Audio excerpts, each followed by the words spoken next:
All right, Jacqueline, what is going on? Nothing much. How are you? It's been a good day. As you can see, before we've hopped on, obviously, there's issues with technology and everything, but other than that, life's good. I'm feeling great. Exactly. Exactly. Well, everybody that's watching this or live or that will watch this, the reason why I have you on here, Jacqueline, the reason why I like bringing on people is because, I want to talk about the nitty gritty of real estate. A lot of people see, reels, Facebook, see a lot about social media highlighting how easy or they just see the success. Now, luckily we had success. We were able to do a deal together. It was a $10,000 deal in total on a pre-foreclosure home that you had, but it had ups and downs, correct? Right. It absolutely did. Right. But that almost makes it feel, in my opinion, even better when it gets closed, right? Like, hey, this, we had to work hard for this, but it was worth it. I learned a lot and you learned a lot, right? I absolutely did. It's a story that, one of those stories you can tell your kids about, literally. Yes.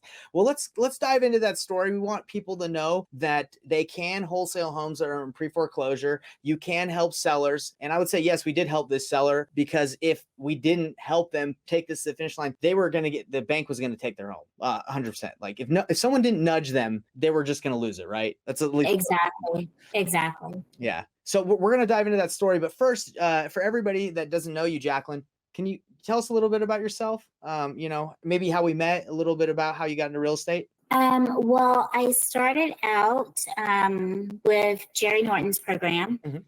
And I met you there. I believe you introduced yourself, and I think you were teaching one of the classes, and, said if anyone needs any assistance, that they can come to you, or if they need, to JV with anyone. So I didn't know you at the time, didn't think that I would have to use your resources, but lo and behold, I did.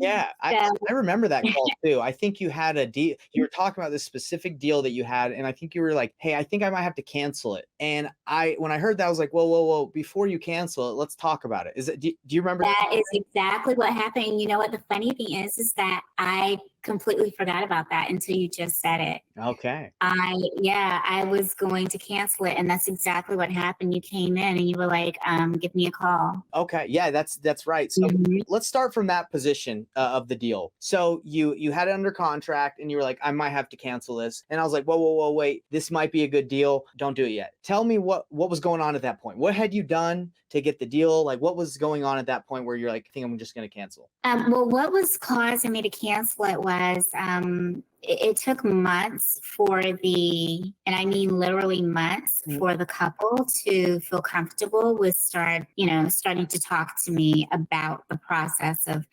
helping them. They were an older couple. They were getting tons of phone calls, and they didn't know who to talk to, who to trust. So eventually I was able to get them to trust me. We ended up getting a contract on the deal. However, what happened was once the title search came back, the liens ended up exceeding the offer price. So it ate up all of what we, were expecting to make in the deal. There were a lot of right? A lot of issues. Right. And so that's why I said, I think I'm going to have to cancel.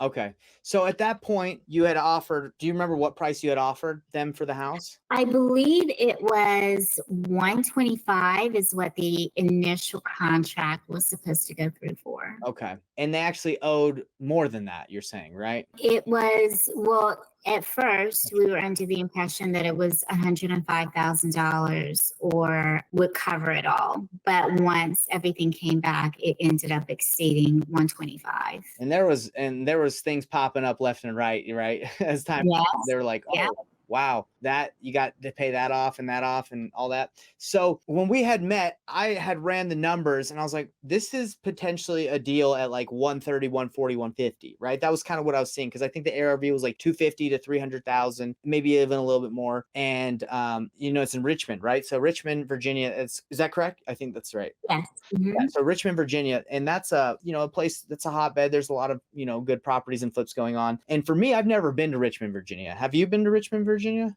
I have. Okay. Hmm.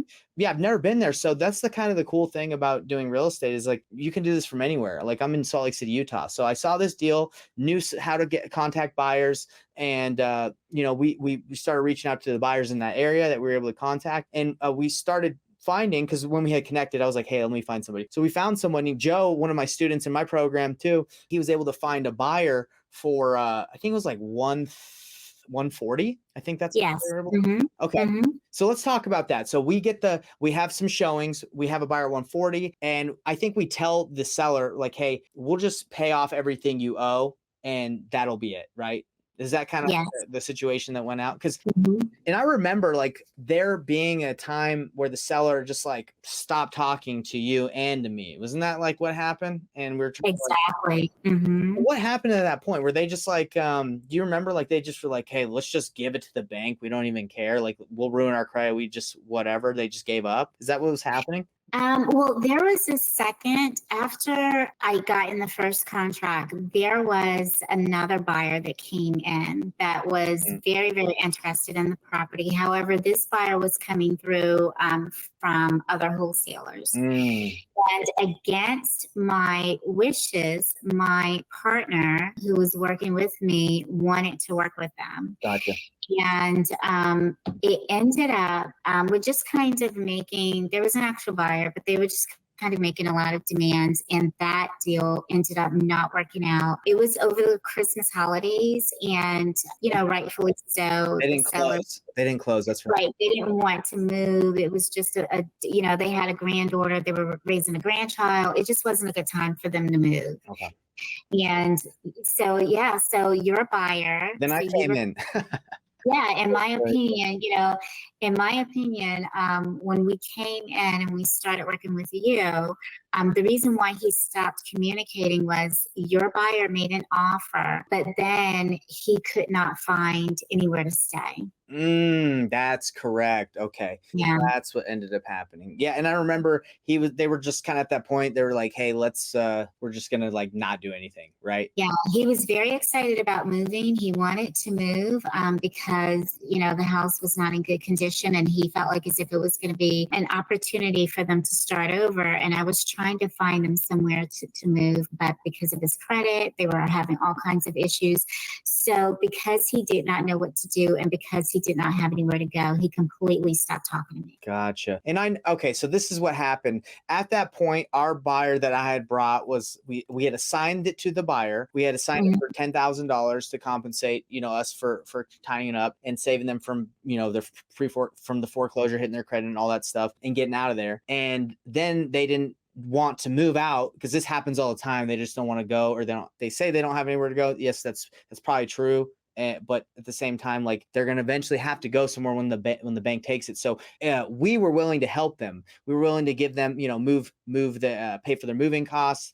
And I think that's what the buyer that we had assigned it at that point, they kind of just took over, right? Because we had assigned that paperwork to them, and they're like, "Hey, we want to move forward. We've already, have our interest in this property." Is that right? That's what was going on. Because I was kind of out of the loop at this point once we assigned it. Right. So he was working with a realtor who was helping him, and so the realtor kind of took over in terms of the paperwork and in terms of the negotiating. Mhm. But the buyer wasn't in touch with them either. So it was really I haven't thought about this since it's happened, and this Yeah. took place months ago, but it just landed on my shoulders to try to get him to give us a call back and start the negotiation process again. Right. Thankfully your buyer did not bail out. He really wanted the property. Yeah. What ended up happening is that he did he offered, came with some really good offers. He offered Good. manpower because he had his own crew, so he offered manpower. He offered $5,000 to the seller. Yeah. um, Amazing. but like the seller didn't have anywhere to go, so Yeah, that buyer is definitely a great buyer in the sense he wanted to help. But let's talk about how at the very end they kind of almost tried to cut us out, but because of the paperwork, what I said, we were able. Unfortunately, they tried to cut us out, but you can't cut someone out when they assign you the contract. You know? yeah. Well, you know what? Oh, so I'm remembering things as you are talking because you did just remind me. So at one point, I am not in Richmond, so I am working virtually just like you. Right. And so I gave the realtor and the buyer permission to go. And I thought it would help if they went and introduced themselves and kind of established a relationship with the seller. Then after that, the realtor stopped communicating with me.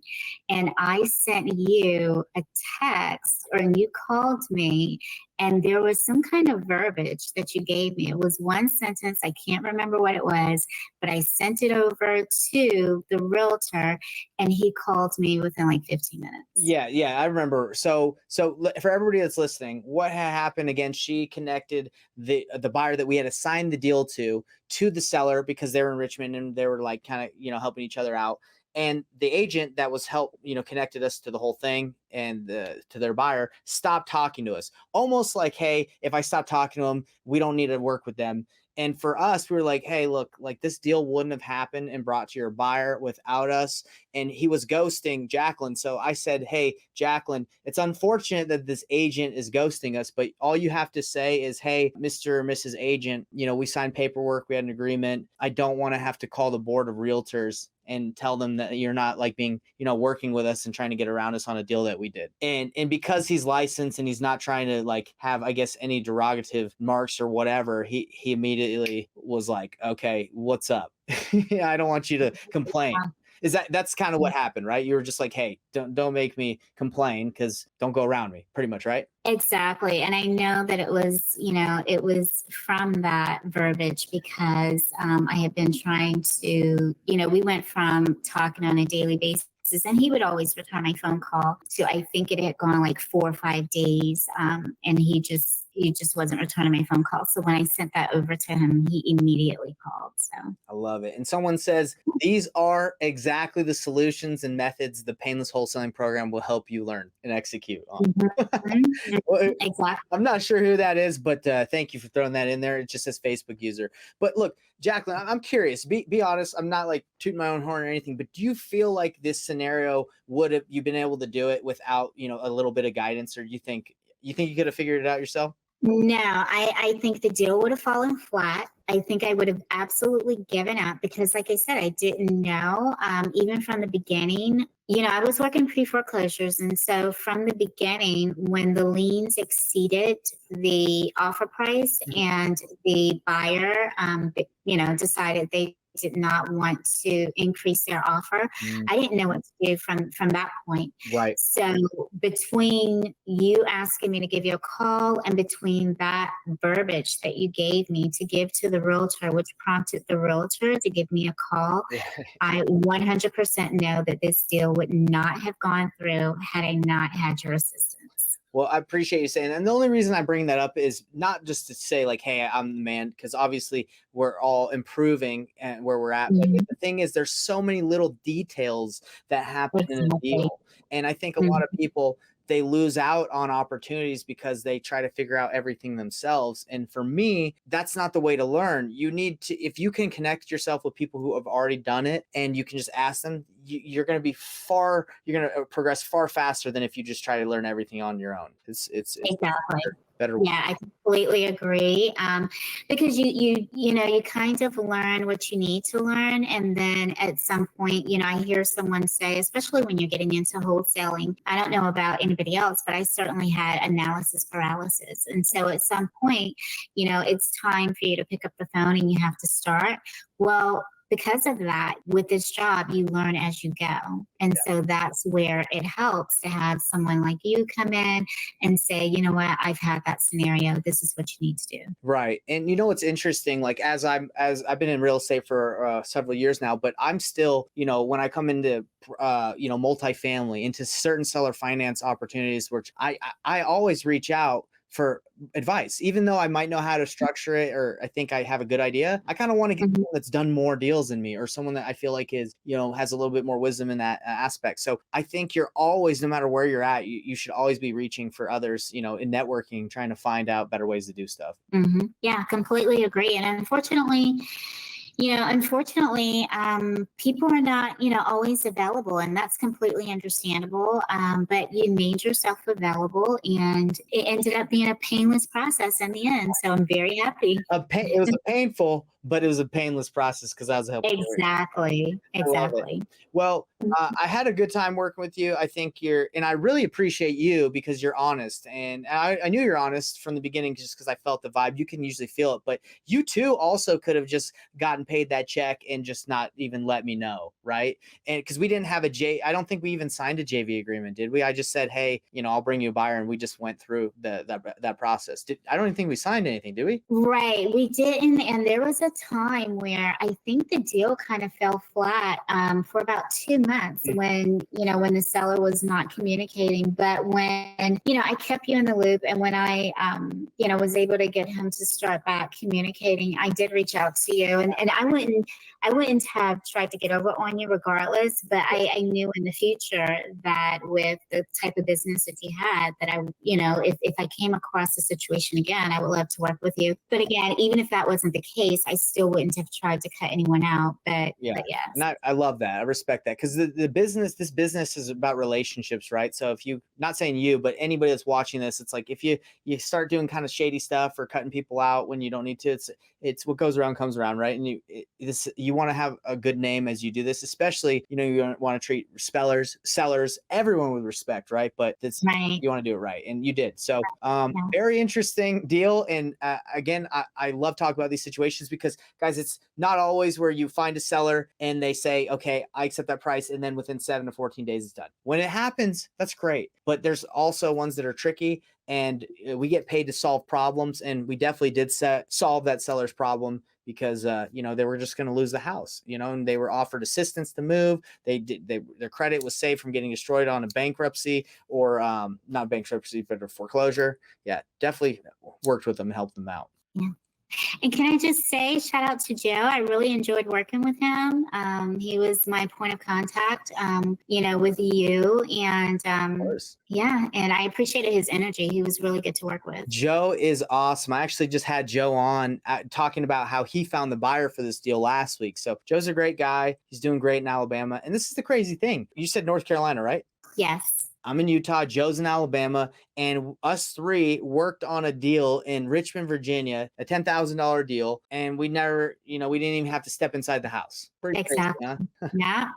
Yeah. Pretty fun. Well, Jacqueline, do you have anything you want to leave for our viewers, anyone that's going to watch this or that's watching it? You have any nuggets you want to leave before we end the call? Well, I just want to say that our deal is over, but I do, watch you from afar. And, if anyone is interested in the paint, I love where I am with this process. I would recommend what you have to offer to anyone because it's not too many times where you can get the actual guru on the phone, and you're the one. I mean, you have done such an incredible job. I mean, I don't think you've been in this for very long, right? Like 3-4 years. Yeah, it's been about that. It's 5 years, but we're right there.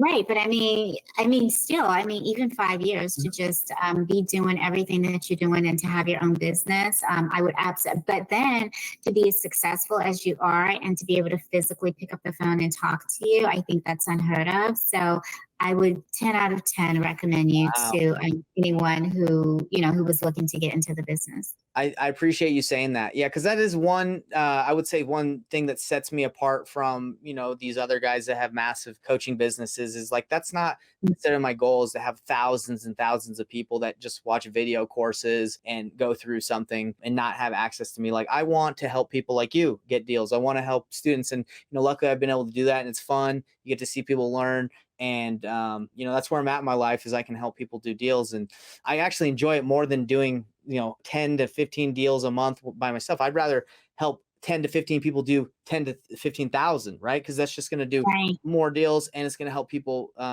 build their companies and help them with their legacy. So that's what I care about. And I appreciate you saying that. Thank you, Jacqueline. No problem. No problem. All right. Well, we'll wrap up. If anybody else enjoyed this, give it a like wherever you're watching or follow. And, if you need help with real estate, hit me up. I have a mentorship where I work with people exclusively. It really depends. We can't work with everyone. So if you're interested, you obviously have to apply. But yeah, good chat with you, Jacqueline. You have a good one. And, reach out to me if you need something. All right. Absolutely. Thank you so much. Have a good day. You too. Bye.